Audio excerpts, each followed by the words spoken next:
Welcome back to Unbiased, your favorite source of unbiased news and legal analysis. Welcome back to Unbiased. Today is Thursday, May 2nd. This is your final news rundown of the week, and we're doing things a little different today and just jumping right into the first story, which is that last night, the House of Representatives passed the Antisemitism Awareness Act. The Antisemitism Awareness Act was first introduced in October, following sort of the beginnings of the war-related issues on campuses. You may remember the Congress had that anti-Semitism hearing with some of the deans of some universities. That's when this bill was first introduced. The vote last night was very much bipartisan. It was 320 to 91, and it'll now head to the Senate. But here's what you need to know about it. In 2019, former President Trump signed Executive Order 13899, and this executive order extended discrimination protections under specifically Title VI of the Civil Rights Act to people subjected to anti-Semitism on college campuses.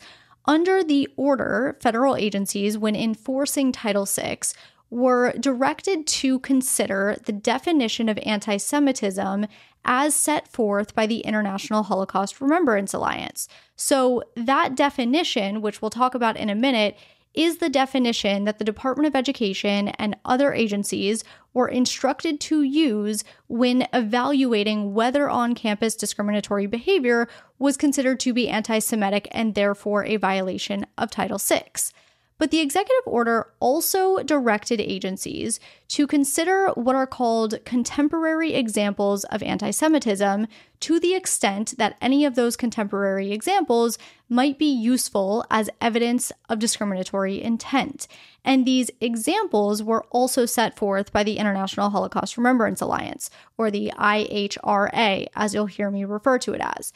Now, here's the thing, and this is where most outlets are kind of like not really going too much into detail. They're failing to mention this. An executive order is binding on federal agencies. So since 2019, the Department of Education and any other executive department have been obligated to use the definition of anti-Semitism set forth by the IHRA when investigating violations of Title VI.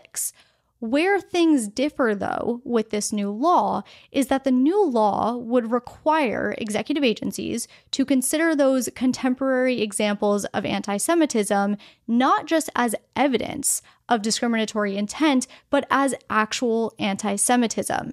In other words, these contemporary examples of anti-Semitism would now fall under the definition of anti-Semitism for purposes of Title VI if this law is enacted. So in a way, the law is broadening, or the potential law is broadening the scope of the definition of anti-Semitism. So naturally, we have to talk about how the IHRA defines anti-Semitism, as well as some of these contemporary examples that the IHRA gives.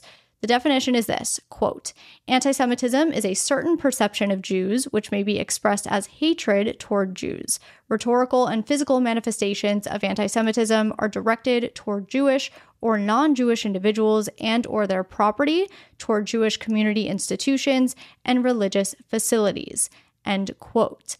Then, as I said, the IHRA gives these contemporary examples of anti-Semitism, and that's really where this bill adds to things. So here's a list of some of the contemporary examples of anti-Semitism according to the IHRA.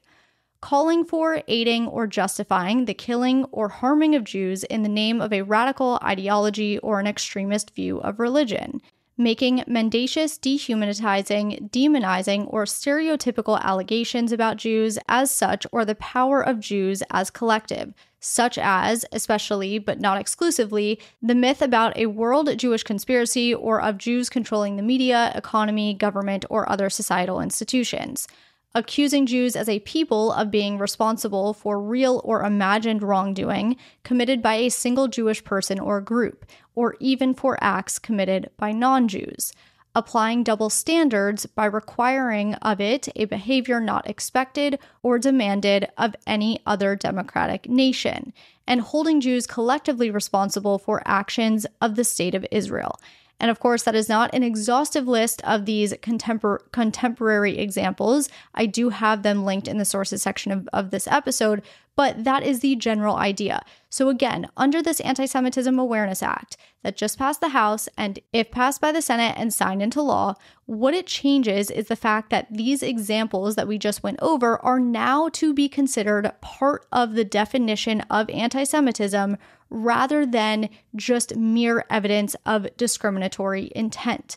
To give you sort of a real world example, if someone at an on-campus protest were to say, let's say Jews control the media, and a Jewish person files a Title VI complaint, under Trump's executive order, the Department of Education would use that phrase, Jews control the media, as evidence of whether that person was intending to be discriminatory. Now, under the potential law, that phrase, Jews control the media, may automatically fall under the definition of anti-Semitism and therefore be a violation of Title VI. So hopefully that difference makes sense and sort of the change that would happen makes sense. Opponents of the law, such as the ACLU, say this bill is not necessary, given the fact that federal law already prohibits anti-Semitic discrimination by federally funded entities, and that all this law would do is, quote, chill free speech of students on college campuses by incorrectly equating criticism of the Israeli government with anti-Semitism, end quote. The lawmakers that opposed the bill say that this bill sweeps too broadly and that speech that is critical of Israel alone should not and does not constitute unlawful discrimination. So now you have a better idea of what the Anti-Semitism Awareness Act is.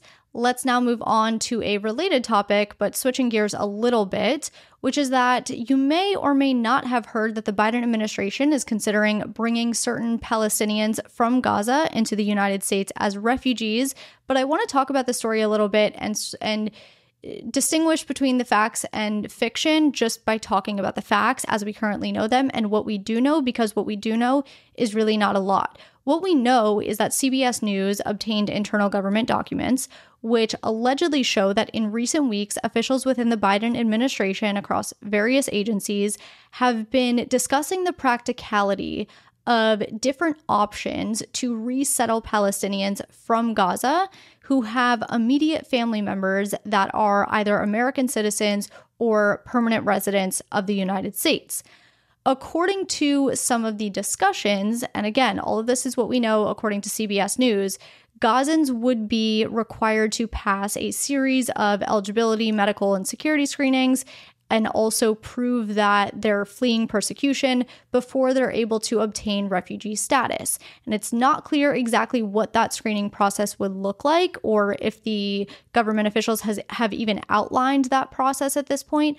But refugee status, if granted, would come with certain benefits like permanent residency, housing assistance, and also a pathway to citizenship. According to CBS, one proposal outlined in the documents involved using the United States Refugee Admissions Program to welcome Palestinians with United States ties who have already managed to enter Egypt from Gaza. For those who have not yet made it out of Gaza, there was another option discussed which involved coordinating with Egypt to manage the departure of those individuals who do have American relatives and would be eligible for the program.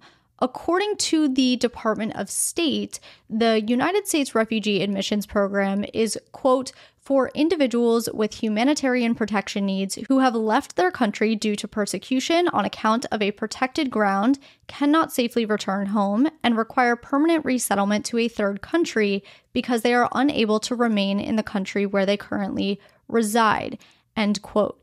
The Immigration and Nationality Act, which defines refugee as an individual who is outside their country of nationality, or if no nationality, their last habitual residence, and who is unable or unwilling to return to and is unwilling or unable to avail themselves of the protection of that country because of persecution or a well-founded fear of persecution on account of their race, religion, nationality, membership in a particular social group, or political opinion.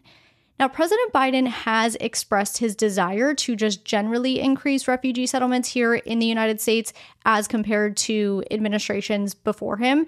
not just the Trump administration, but other administrations as well. In fact, President Biden set the total admission ceiling for refugees for fiscal years 2022 through 2024 at 125,000 refugee admissions per year. So this was the highest target in decades. This particular refugee resettlement, though, would mark a departure from usual policy, given that the United States has only accepted less than 600 total Palestinian refugees in the last 10 years. Since the 1980s, the United States has resettled Palestinians on a very small scale. Those opposing the potential plans say it could pose a significant national security risk, while those that support the potential plan say that it's necessary for the safety and livelihoods of Gazan civilians that have been displaced due to the war and have nowhere to go. So now let's move on to a few quick hitters before we end with Not Everything is Bad, which is my good news segment that we all love.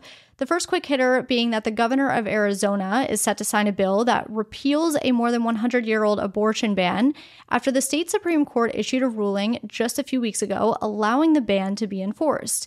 The issue there, and if you've listened to past episodes, you know this, but the issue there was that the ban was never officially repealed by Arizona's legislature, and consequently, when Roe v. Wade was overturned in 2022, pro-life advocates fought for enforcement of the ban, and they won, but following the state Supreme Court's ruling, the House then attempted twice to pass a bill that would repeal the ban, but they failed. Finally, on the third attempt, the bill did pass the House. The Senate then passed the bill last night, and it went to the governor's desk for signature. So when the governor signs it, because the governor will sign it, this means that the more recent 2022 15-week ban will take effect in the state. However, the residents of Arizona will be voting on a constitutional right to abortion up until the point of viability in November.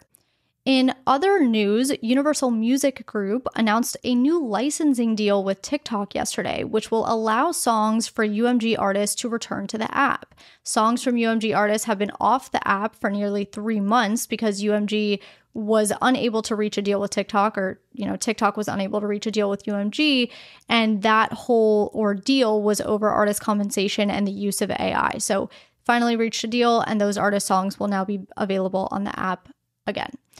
The United States military announced today, after nearly a year of speculation, that it did in fact mistakenly kill a civilian in Syria after misidentifying him as a member of Al-Qaeda.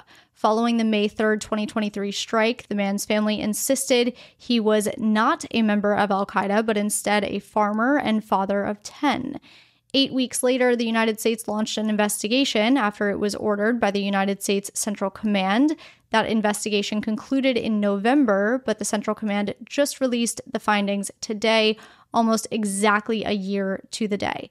The report did not detail exactly what went wrong, saying that many of the facts remain classified, but did say that the investigation revealed several issues that could be improved. Another Boeing whistleblower, Joshua Dean, died earlier this week after suffering from breathing issues, which led to his hospitalization, where he then got pneumonia and then a bacterial infection.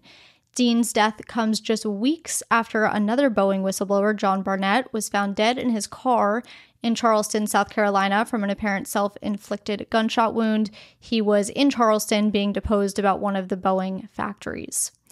Now let's finish with Not Everything is Bad so we can end this week of, our news rundowns on a positive note. The good news story of the week is about a man who's been battling cancer for 8 years that just won the $1.3 billion Powerball jackpot. Chang Saifon, hopefully I'm pronouncing that right, but he goes by Charlie, immigrated to the United States in 1994. He attended high school here in the United States, graduated in 1996, and has lived in Portland for the last 30 years. 8 years ago, he was unfortunately diagnosed with cancer. He bought a ticket with one of his friends. Him and his wife went in on a ticket with a friend. And in the weeks leading up to the drawing, he would write out the numbers for the game on a piece of paper, and he slept with it under his pillow. And he told reporters that he would pray that he won so that he could do something for his family before he dies. The day before the drawing, Charlie's friend sent Charlie a picture of the ticket, jokingly writing, "We're billionaires." But the next day, they would find out that they did actually win. Charlie, his wife, and their friend opted for the lump sum payment of $422 million after taxes. Charlie and his wife will take half, their friend will take the other half. And after winning and coming forward and speaking with the press, he said that he'll now be able to provide for his family and his health and be able to find a good doctor for his cancer treatments. Talk about someone that is incredibly deserving of that money. That is what I have for you today. I hope you have a fantastic night and a fantastic weekend. I will be back with you on Monday.